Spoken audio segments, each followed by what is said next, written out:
Hello Pisces, it's Maggie the Irish Gypsy here to bring you your October 2024 general reading. We're looking at the first half of October from the 1st through the 15th, and this reading is for you, the water sign of Pisces. I hope everyone's doing well. Thank you, as always, for taking the time to be here and watch these videos, which make you part of the blessing and the gift it is to be able to create them. So thank you so much for your time. So Pisces, Sun, Moon, Rising, Venus, this is your video. Cross-watchers, if you're cross-watching for a Pisces, this video is also relevant and important for you. If you know any of your other signs or sign placements, Sun, Moon, Rising, Venus, North Node, it's helpful to watch those videos as well for additional insight and perspective. It's a general reading. It might resonate a little differently for everyone who watches. Take what resonates for you, leave the rest.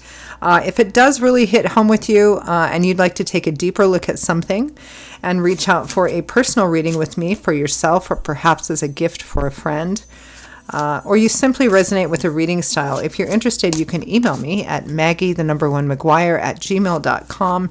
You can see that contact info by clicking the description of this video. I would love to hear from you, and I can usually respond pretty quickly, same day or within 24 hours with more information. I do offer a pretty wide variety of readings in all areas of life, different types, lengths, styles, costs, spreads, something in there for everyone. And I'm quite diligent and focused on the timely scheduling of personal readings. It's all that I do. I do this full time. So if you're interested, email me. Okay, Pisces, let's see what the first half of October 2024 is bringing in for you. For those of you who like to know, I am using the Royal Deluxe Tarot and clarifying with the Gilded Tarot. We begin with the Seven of Wands. Defending yourself, not giving any ground. Being challenged by someone, something. Eight of Coins, hard at work, putting the nose to the grindstone. It takes time, diligence, and patience to build up a stable, secure foundation for yourself. You are determined to do this. Next, we have the Magician, the manifestor of the tarot. I like to call the Magician the entrepreneur because he's walked quite a long road, and he's now at the place where he knows how to use all of the elements so that he can manifest what he wants into physical reality. It's not just enough to use mental energy on its own or emotional energy on its own or passion energy on its own or physical energy on its own, but it's about combining all of those and doing the work to manifest something into creation. And the Magician is a sign that you have everything you need, the skills, knowledge, wisdom, experience, resources, or the ability to gather those things in order to make what you want manifest. And it looks like you're just doing the work here. The Three of Wands, starting to see some of your efforts paying off. You're feeling very hopeful and optimistic about the future because what you're doing is creating for your future. Next, we have the Ace of Cups, the beginning of a new path, the heart opening up emotionally again. Could be new love and romance for some of you, emotional renewal in an already existing situation, or simply being at the start of a new path where your heart is open or beginning to open. And this would be a path that would lead to emotional fulfillment. With the King of Coins, Taurus, Virgo, Capricorn, Sun, Moon, Rising, Venus, or somebody who manifests as the King of Coins or Pentacles, the King of Earth. It's showing up as a male, but this is a general reading, so it may be female as well. This could be being on a path of financial and material abundance, building that. For some of you, it might be a new emotional connection or reconnection or renewal with this King of Coins individual. From the bottom of the deck, representing overall energy for the first half of October, Pisces, we have the Two of Cups. So we have the soulmate, kindred spirit, best friends. So there's a partnership here. Now, it might be a romantic new partnership or a renewal, emotional renewal in a romantic partnership, right? For some of you, though, it doesn't necessarily need to be romantic. It can be like a business work partnership, friendships, like maybe you're going into business together or you're partnering together. There's still a really great karmic connection connecting the two of you, but it doesn't necessarily have to be romantic, right? And there is a fair amount of energy here on being willing to put the work in, and quite dedicated to putting the work in, because you're building a future for yourself and this other person as well, regardless of the nature of the partnership. Let's take a look at that Two of Cups. I wonder why the defensive energy, because the Seven of Wands usually shows up if you feel you're being challenged somehow and have to hold your ground. Let's take a look at that Two of Cups.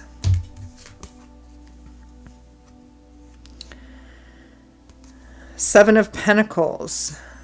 Again, it's a card that represents taking time to build up a stable foundation for yourself.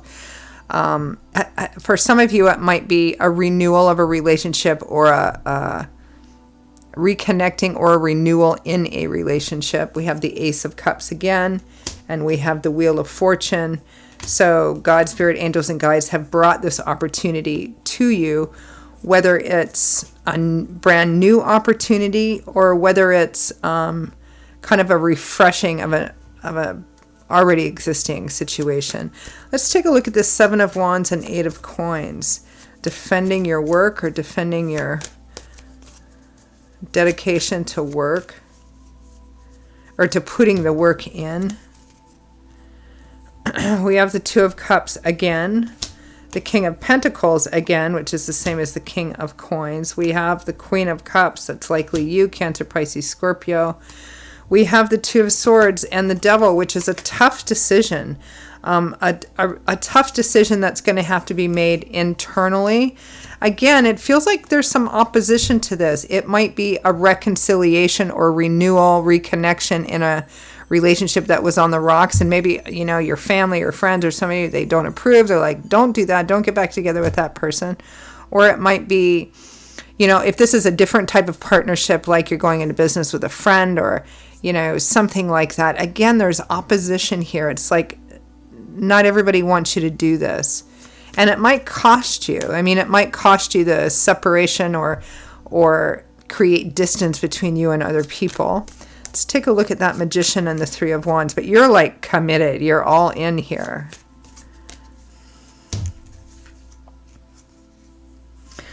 Judgment.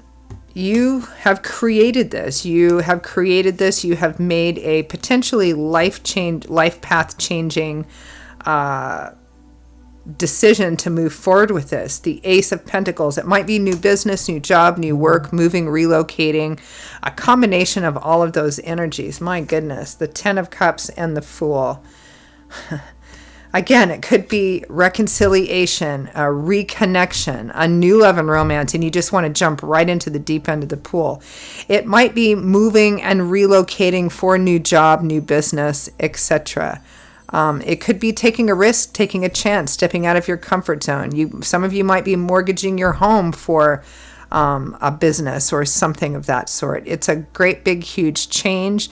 Again, there's people who are opposing it. It feels like not in agreement. They think it's too risky of a move. Let's take a look at the Ace of Cups and the King of Coins.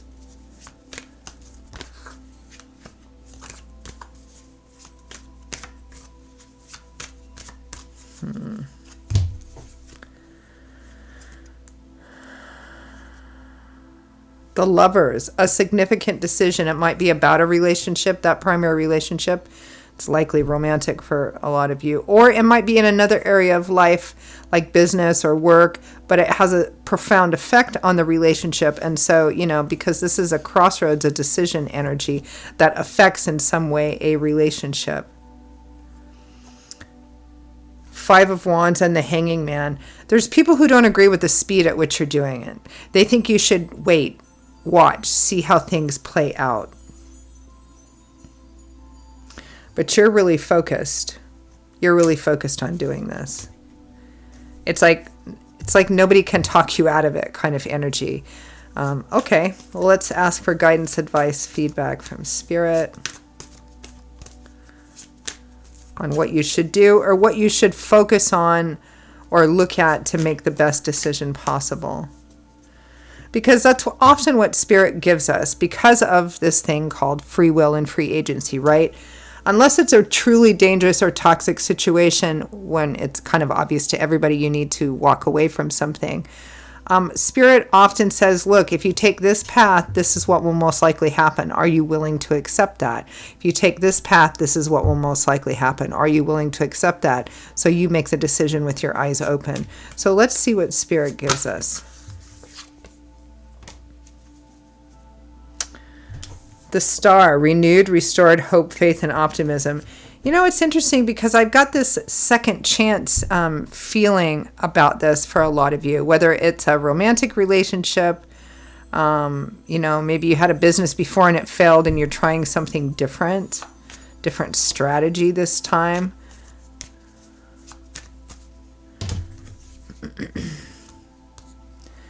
The Hierophant, the Tower, and Death. Holy cow. If you do this, there will be endings, transformations, and your life's going to take a whole different path here. It may be that you're bucking the system or you're going against some kind of, it's a breakdown of the Hierophant, which means that the Hierophant can represent a traditional path, norm, religious faith, community of people, and ideology. Here, there's a breakdown of that on this path, meaning that you might, because I felt like there were people who aren't in agreement with it, people might shun you because of it, or it may create, distance or conflict between you and other people in your community, in your family. There's a sense here that you're going against the grain or bucking the system or doing something that other people don't think is the right thing to do. And it may end some relationships for you. The Five of Swords and the Six of Wands. Look, these are both cards of victory. But the Five of Swords begs the question, is it worth it? The cost here sometimes is of people, of relationships. So whatever it is, the victory, the outcome that you want, you have to ask yourself if it's worth the cost. And only you can decide that, right? Is it worth the cost? He's come out on top, but he's tired. He's exhausted. It's been a tough road. He has some wounds. The people on the ground behind him or walking away can represent people who are no longer going to be part of his life because of it. So again, the underlying question that the Five of Swords begs is it worth it? Will the end justify the means? And again, like Spirit says, there's this free will, free agency thing, and only you can decide if it's worth it or not. You have to look, when you look at taking a potential path, particularly one that involves huge change and transformation, you have to ask yourself, what's the best that can happen and what's the worst that can happen? And am I willing to accept that moving forward? Because after you move forward, you can't blame anybody if it doesn't work out, right? Or if it does work out, that's great, right? But here, Spirit's saying you have to decide what the cost would be, because there's going to be a cost here, and that cost is going to be relationships with other people, some relationships with other people. So I'm going to leave it there. Pisces, those are your messages for the first half of October 2024. And I hope that for those of you for whom this hit home, or that it resonated for you, that it was helpful, that it perhaps brought some clarity, some food for thought, or validation. Again, if you'd like to take a deeper dive on it, if it did resonate, and reach out for a personal reading with me for yourself or as a gift for someone else, or you simply resonated with the reading style. If you're interested, email me, Maggie1McGuire@gmail.com. You can see that by clicking the description of this video. I will see you all in a couple of weeks for the next set of readings. Until then, stay well, stay safe. I hope to see you guys back here again soon, and I hope to hear from some of you as well. Take care. Bye-bye.